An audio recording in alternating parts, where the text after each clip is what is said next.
안녕하세요. 아주경제 국제경제부 배인성 기자입니다. 오늘도 3월 5일자 인민일보 해외판을 통해 중국의 주요 소식 3가지 알아보겠습니다. 중국은 현재 1년에 한 번씩 열리는 최대 정치 행사인 양회 시즌 기간인데요. 그래서 인민일보 해외판도 오늘 양회 기사로 도배됐습니다. 양회는 중국의 정치협상기구인 인민정치협상회의와 우리나라 국회격인 전국인민대표대회를 통칭하는 말인데요. 각각 줄여서 정협, 전인대라고 부릅니다. 정협은 3일부터 시작했고 전인대는 오늘 5일 오전부터 개막했습니다. 그리고 양회는 20일까지 이어집니다. 오늘 인민일보 1면 헤드라인에는 시진핑 중국 국가주석이 정협 당회 위원들을 만나서 중국 공산당의 영도 아래 다당제 협력과 정치 협상제를 발전해 나갈 것을 강조했다는 기사가 크게 게재됐습니다. 시진핑은 민주당파와 무당파 인사들이 중국 공산당의 좋은 참모, 좋은 조수, 좋은 동료로서 공산당과 함께 중국을 잘 이끌어 나가야 한다고 강조했습니다. 사실 중국을 공산당 일당 독재 국가라고 생각하시는 분들이 있는데요.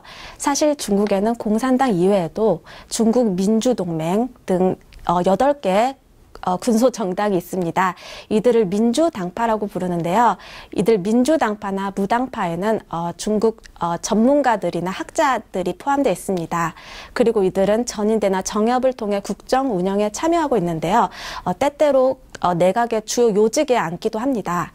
하지만 최근 시진핑 국가주석이 공산당의 영도를 대대적으로 강화하고 있는 가운데 이러한 무당파 인사들이나 민주당파 인사들이 내각의 요직에 앉을 가능성은 이제 거의 희박하다는 게 홍콩 언론들의 관측입니다. 두 번째 소식입니다. 정협과 함께 양회의 또 다른 한 축을 이루는 전인대가 오늘부터 개막합니다. 전인대의 하이라이트는 리커창 총리의 업무 보고인데요. 우리 시간으로 오늘 오전 10시 리커창 총리의 업무 보고를 시작으로 전인대가 시작됐습니다. 리커창 총리는 업무 보고에서 올해 중국의 경제 성장률 목표치, 그리고 국방 예산 증액, 그리고 올 한 해 중국 정치 경제 주요 정책들을 공개할 예정입니다. 이를 통해 중국의 올 한 해 국정 운영 방침을 엿볼 수 있는데요. 특히 고도의 질적 성장을 강조한 중국은 올해 중국 경제 성장률 목표치를 6.5% 남짓으로 잡았습니다.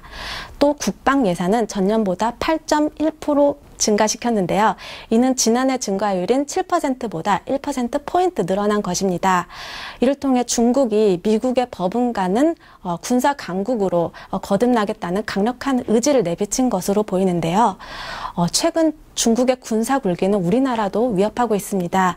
최근 중국의 군용기가 우리나라 방공식별 구역을 침범하는 등 중국의 군사 굴기가 우려되는 가운데 우리나라도 이에 대한 대비가 필요할 것으로 보입니다. 네, 세 번째도 중국 양회 관련 소식인데요. 중국 인민일보는 사면 전체를 할애해서 중국 공산당 핵심 지도부인 중앙위원회의 당 국가기관 개혁에 관한 결정을 크게 보도했습니다. 중국은 올해 전인대에서 시진핑 사상의 헌법 삽입, 그리고 국가주석 임기의 이연임 제한 규정 삭제 등을 중심으로 하는 개헌안과 이 당 국가기관 개혁안을 상정해 통과시킬 예정인데요.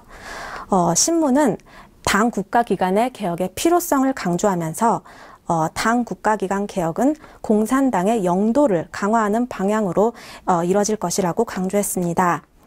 인민일보는 이 당 국가기관 개혁안의 구체적인 내용은 공개하지 않았지만 홍콩 언론을 통해서 이러한 개혁안의 일부 내용이 보도되고 있습니다. 이 보도에 따르면요. 국무원 신문 판공실을 없애는 대신 공산당 사상을 선전하는 중앙선전부가 국무원 신문 판공실 업무를 관할하도록 했습니다. 또 따로 설치됐던 홍콩 마카오 판공실과 대만 판공실을 하나로 통합해서 홍콩 대만 독립 세력에 강경히 대처할 것을 암시했고요. 또 은행, 보험, 증권관리감독위원회를 하나로 합쳐서 국가금융총국이라는 부처가 새로 탄생할 예정입니다. 중국 중앙행정부처의 대대적인 개편은 우리나라의 대중국 외교 실무 업무에도 큰 영향을 미치는 만큼 우리가 예의주시해야 할 것으로 보입니다. 이상으로 인민일보 해외판 3월 5일자 신문을 통해 중국의 소식 알아보았습니다. 감사합니다.